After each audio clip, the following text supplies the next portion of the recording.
سنن نسائی الکبریٰ کے اندر پورا چیپٹر ہے خوارج کے بارے میں نے خصائص علی والا وہ جو چیپٹر ہے سنن نسائی الکبریٰ کا، وہ میں نے اس میں ڈالا ہوا ہے. عبداللہ ابن عباس کو مناظرے کے لیے بھیجا مولا علی نے.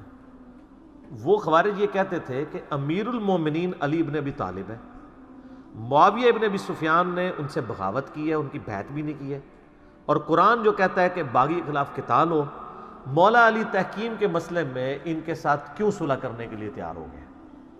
یہ واجب القتل ہے. صلح کس بات کی؟ وہ حضرت علی کے سپورٹر تھے. ٹھیک ہے. اچھا، اب مولا علی یہ کہتے تھے کہ قرآن میں آیا کہ اگر میدان جنگ میں بھی سورۃ الانفال میں آیا اگر کوئی صلح آفر کر دے تو آپ صلح کر لو، اور نبی علیہ السلام نے کافروں کے ساتھ صلح کر لی تھی. حدیبیہ میں آپ رگڑا نہ لگا دیتے، ان کا طاقت میں تھے. تو وہ کہتے تھے کہ میں نے نبی علیہ السلام کی اس سنت پہ عمل کیا، لہٰذا حضرت علی کا سٹانس سمجھے گا ٹھیک تھا. وہ حضرت علی کی محبت میں حضرت علی سے ہی ناراض ہو کے لادا پارٹی بن گئے. بھئی اگر حضرت علی کو وہ سمجھتے تھے کہ نبی علیہ السلام کے یہ جانشین ہیں، ٹھیک ہے، اور ان کے بہاف پہ اسی مسند پہ بیٹھے ہوئے ہیں، تو ان کو ان کا ریگارڈ کرنا چاہیے تھا. کیا ان کا علم حضرت علی سے زیادہ تھا؟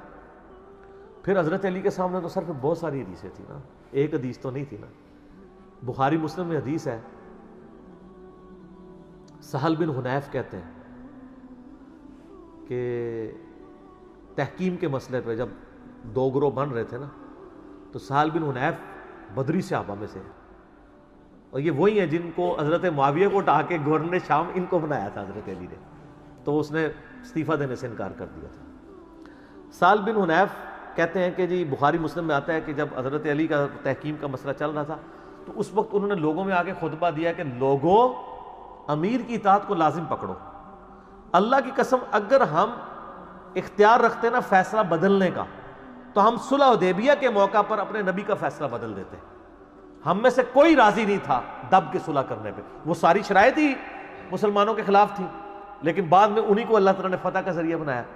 تو انہوں نے مثال دی کہ اس وقت بھی ہمیں اپنے امیر کی صلح بری لگی تھی، لیکن وقت نے ثابت کیا کہ صلح حدیبیہ میں نبی الاسلام کا سٹانس ٹھیک تھا. آج اگر تحکیم کے مسئلے میں حضرت علی رضی اللہ تعالیٰ عنہ علیہ السلام نے یہ ڈیسیژن کیا ہے تو اس کو اسی کے اوپر موقوف جانتے ہوئے تم بھی ان کی اطاعت اختیار کرو. وہ تو حضرت علی بعد میں خوارج کے ہاتھوں شہید ہو گئے، ادروائز حضرت علی کو موقع مل جاتا تو یہ مسئلہ ٹھپا گیا تھا. ظاہر ہے ایک صوبے کا گورنر اتنی بڑی سلطنت کے ساتھ کیسے ٹکرا سکتا تھا جو 3 براعظموں میں پھیلی ہوئی تھی. وہ تو بعد میں پھر سازشیں شروع ہو گئی نا، وہ ایک علیحدہ ٹاپک ہے. بل اس کی طرف واپس آئیں، اور آپ کو مزے کی بات بتاؤں، سنن نسائی الکبریٰ میں خصائص علی والے چیپٹر میں ایک حدیث موجود ہے، اس کا کچھ حصہ بخاری میں بھی ہے. آپ کو پتا ہے نا بخاری میں جب وہ سہیل ابن عمر آیا اور معاہدہ لکھا جا رہا تھا تو کون لکھ رہا تھا؟ مولا علی. نبی علیہ السلام نے کیا فرمایا جب انہوں نے اعتراض کیا کہ ہم آپ کو اللہ کا رسول نہیں مانتے، آپ کاٹ کے لکھ دیں محمد بن عبداللہ، تو حضرت علی نے کہا میں نہیں کاٹوں گا، غیرت گوارا نہیں کرتی میری. نبی علیہ السلام نے کہا اچھا مجھے بتاؤ. آپ نے کاٹ دیا اور آپ نے خود اپنے ہاتھوں سے لکھا.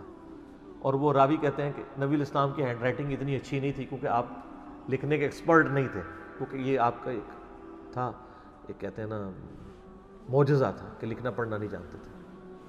لکھنا پڑھنا نہ جاننے کا مطلب یہ نہیں کہ بالکل ہی کوئی چیز نہیں لکھ سکتے تھے. اتنا بڑا بندہ اہم بھی جو نہ لکھنا پڑھنا اس کے سامنے کوئی چیز لکھے تو کاپی تو کر ہی لے گا نا.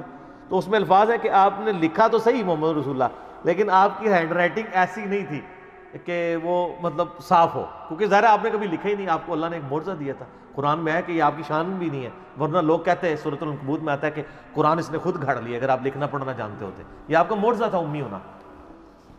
تو وہ حضرت علی نے صحیح بخاری میں آتا ہے وہ لکھنے سے کاٹنے سے انکار کر دیا، نبی علیہ السلام نے خود لکھ دیا.